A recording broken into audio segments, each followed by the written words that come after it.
Maintenant, la rédaction de la bibliographie d'un site web ou d'un site Internet.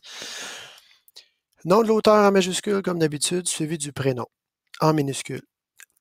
Attention, il se peut parfois que vous ne trouviez pas d'auteur, comme par exemple, regardons ici le site. Bon, c'est pas optimal, mais j'utilise ma cam ici extérieure. Allons sur le site que j'ai trouvé ici, par exemple, qui s'intitule Les Dragons de Kodomo. Dans ce joli site qui est fort bien fait en passant, j'essaie de trouver qui est l'auteur et je n'y arrive pas. Je regarde de haut en bas et souvent, si on le trouve, on va le trouver soit au début, soit en bas complètement. Alors, je descends.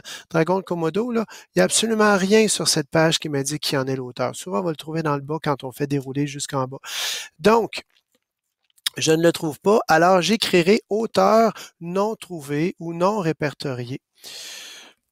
Si on trouve, je vais revenir ici, si on trouve le nom de l'auteur, par exemple sur cette page qui parle des tremblements de terre, descendant en bas, on va clairement voir ici que c'est le gouvernement du Québec qui est l'auteur. D'ailleurs, ici, alors j'espère que c'est clair à l'image, gouvernement du Québec ici, on le voit avec le sigle et on le voit en bas avec un petit signe de copyright. Voilà. Alors, il est important donc d'identifier l'auteur si on le trouve et si on ne le trouve pas, de marquer auteur non répertorié ou non trouvé. Ensuite, le titre du document ou du site, d'une façon évidente. Le titre du document, eh bien, on va le trouver en haut. Encore une fois, je reviens ici. OK, on est dans la super techno aujourd'hui.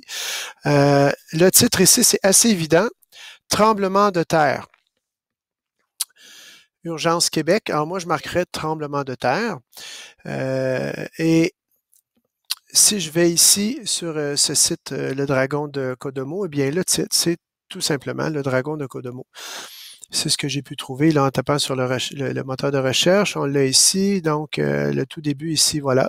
C'est comme ça qu'on va identifier clairement ce titre, le Dragon de Kodomo, comme cela. Ensuite, je reviens à ça ici. Nous recherchons, et ça c'est très important, la consultation.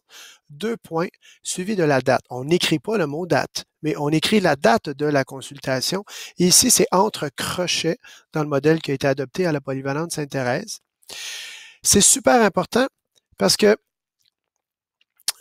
les sites web sont appelés à changer. Ce n'est pas comme une impression papier qui est faite, puis là, il faut en réimprimer un gros paquet de livres si on veut changer les dictionnaires, par exemple, le papier, sont imprimés à chaque année. Donc, il faut marquer, on sait quelle édition on a entre les mains. Mais il se peut qu'on consulte un site web et qu'on consulte le lendemain ou la semaine d'après ou le mois d'après le même site web qui a été mis à jour. Il faut donc écrire la date de consultation ou parfois on va trouver dernière mise à jour. Et avec la date, entre crochets. On met un point parce que ça termine la bibliographie et ensuite on met disponible 2 points et on écrit l'adresse du site. L'adresse du site, on peut copier, insérer un hyperlien avec l'outil adéquat qu'on va trouver dans le traitement de texte ou encore écrire l'adresse du site. Par exemple ici, l'adresse du site, si je le monte en haut, c'est et voilà, on le voit bien ici, Dragon de Kodomo. À l'adresse du site, c'est ce qu'on va trouver dans l'URL. Si je m'en vais, par exemple, ici, sur tremblement de terre, je vais aller regarder ce qu'il y a ici. Et c'est ça mon adresse. Donc, urgencequebec.gouv.qc.ca, /FR pour français, /situation trait d'union. Urgence, /page, tremblement de terre.aspx. Alors, c'est long à écrire à la main, mais on n'a pas le choix si c'est papier.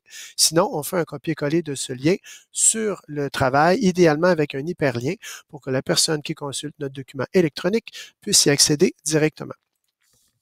Et voilà comment on repère et on rédige les informations pour une bibliographie d'un site web.